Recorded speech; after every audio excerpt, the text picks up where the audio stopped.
Belajar bersama Febrian Edukasi. Belajar bisa di mana saja, kapan saja. Menarik, kreatif, inovatif, dan anti boring. Belajar bersama Febrian Edukasi. Belajar jadi menyenangkan.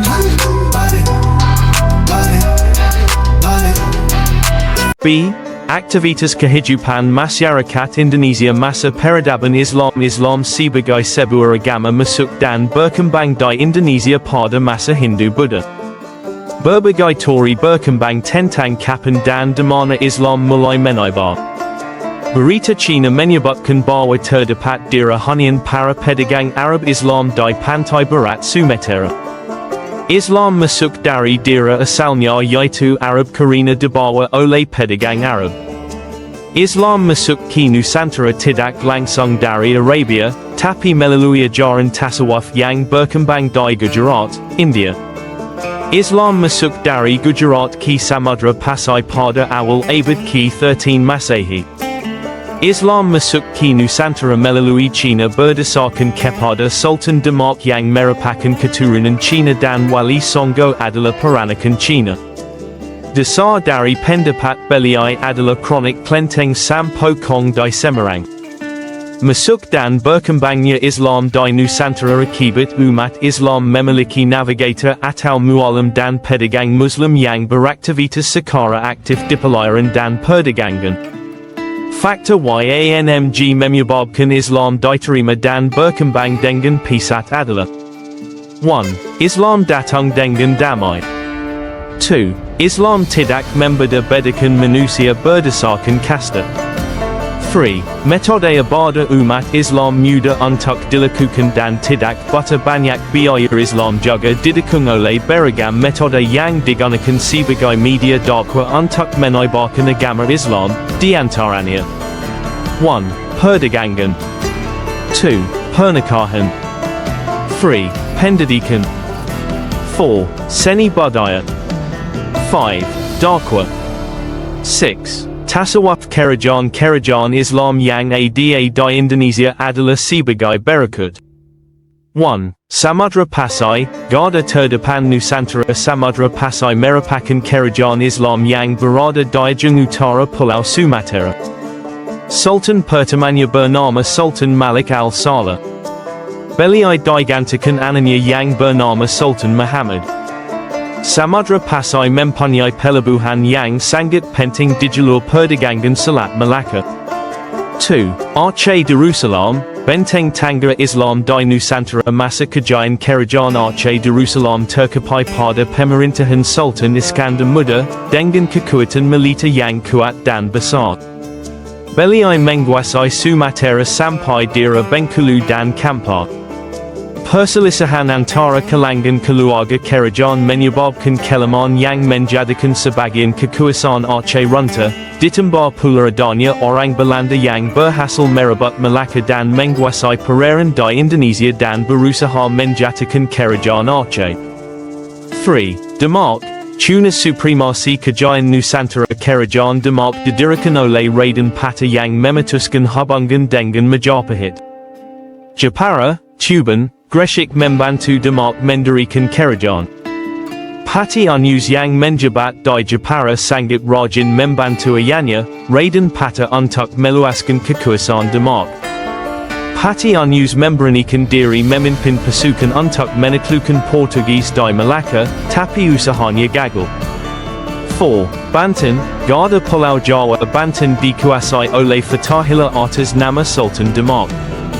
Seluruh pantai utara sampai Sayaban merupakan daerah yang dikuasai dengan tujuan digunakan untuk kepentingan perdagangan dan memperkuat kedudukan Banten. Banten mencapai puncak kejayaan pada masa Sultan Ageng Tirtayasa pada tahun 1651-1682 Masehi. Beliau menjadi Sultan yang tegas. Banten mengalami masa kejayaan pada tahun 1600 Masehi. Banten adalah pusat-pusat perdagangan lada yang dihasilkan di Banten dan Lampung, Sengketa serta Pala di Maluku. Banten mengalami kemanjuran karena mendapat tekanan dari Belanda di Batavia. 5. Makassar, Simbol Kejagihan Nusantara Melawan Supremasi Asing Islam Masuk Ki Dira Makassar pada Abad Ki 17. Dua Penguasa dari Kerajaan Kembar Goa Talo Menjadi Pemeluk Islam pada tahun 1605. Raja Talo Karang Mataya Merangkap sebagai Mangkubumi Kerajaan Goa. Perlawanan terhadap Belanda yang sangat terjadi pada era Sultan Hasanuddin. Beliau memegang pemerintahan Kerajaan Goa pada 1653-1669 dan Belanda memalingkan perhatiannya ke Makassar. 6. Mataram, Puris Supremasi Nusantara dari Jawa bagian selatan Setawijaya yang bergelar Panembahan Senapati mengangkat dirinya sendiri menjadi Sultan Mataram. Beliau menunjukkan kekuatan Mataram dengan menyerang Surabaya pada tahun 1586. Sebagian wilayah di Pulau Jawa bagian tengah dan timur berhasil ditaklukkan oleh Mataram. Berikutnya beliau menggulingkan perhatian ke Pulau Jawa bagian barat. Pada tahun 1595 Cirebon dan Gala dapat dikuasai. Pada 1628, Sultan Agung melingkarkan serangan terhadap Batavia. Pengganti Sultan Agung, yaitu Amangkurat I hingga Pakubuwono II, tidak begitu kuat dan banyak merugikan rakyat dengan perjanjian antara Mataram dan Belanda. Melalui perjanjian Gayanti, Mataram Peka menjadi dua kerajaan yaitu Kesultanan Yogyakarta dan Kesunanan Surakarta. 7. Ternate Tidor, Emas dari Timur Nusantara dua kerajaan Kesul bersebelahan, Ternate dan Tidor dikenal sebagai penghasil rempah-rempah terbaik, sama-sama bersaing menjadi kekuatan utama di Maluku. Bangsa Portugis, Spanyol, Inggris dan Belanda bersaing memperebutkan rempah-rempah Maluku dan memperdagangannya. Portugis bersekutu dengan Ternate, sedangkan Tidor bersekutu dengan Spanyol. Hubungan Portugis dengan penduduk Ternate sangat buruk. Mereka membunuh penguasa Ternate dan digantikan puteranya Sultan Barbala yang memerintah dengan motivasi agama sebagai pengganut Islam yang taat dan mengusir Portugis dari kerajaannya. Orang Eropa kemudian pindah ke Tidor. Sultan Barbala dan puteranya Sultan Said ad-Din berkat saya menyebarkan Islam di pulau-pulau sekitarnya. 8. Banjarmasin, Perisai penjajahan di Kalimantan Kerajaan Banjarmasin telah berpengaruh di Landak, Sambas, Sukadana, Ketawaringin, Mendawai, Pulau Laut, dan seluruh pantai timur termasuk Kutai Pasir dan Berau serta daerah linear di Kalimantan pada 1636 Masehi. Perdagangan lada menjadi ramai di Banjarmasin dan menarik Inggris untuk berpindah dari Banten ke Banjarmasin. Pada 1663 timbul perebutan takhta dan panggilan di Parti Anom dengan dukungan keluarga Biaju berhasil menggisa Panembahan Ratu. Perubahan yang ada di istana diselesaikan dengan suatu kompromi, Panembahan Ratu berkedudukan di Martapura sedangkan Raja yang baru berkedudukan di Suranata, Banjarmasin. Banyak peninggalan peradaban Islam yang masih digunakan dan berfungsi hingga sekarang, di antaranya, a. Masjid-masjid mempunyai arti kata tempat sujud. Masjid, surau atau langgar dilengkapi dengan 4 tiang utama sebagai penunjang bagian atap. 4 tiang utama ini berada di tengah dan menjadi penunjang utama atap yang disebut Soko Guru.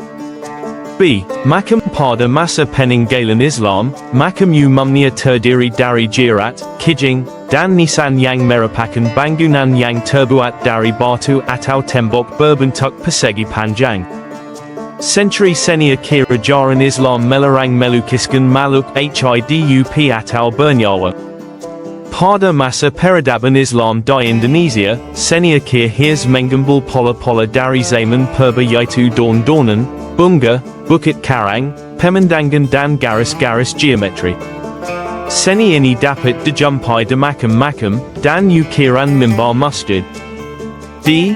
Kesusastraan hasil kesusastraan zaman Islam dapat dibagi beberapa jenis, di antaranya, hikayat, babad, dan suluk.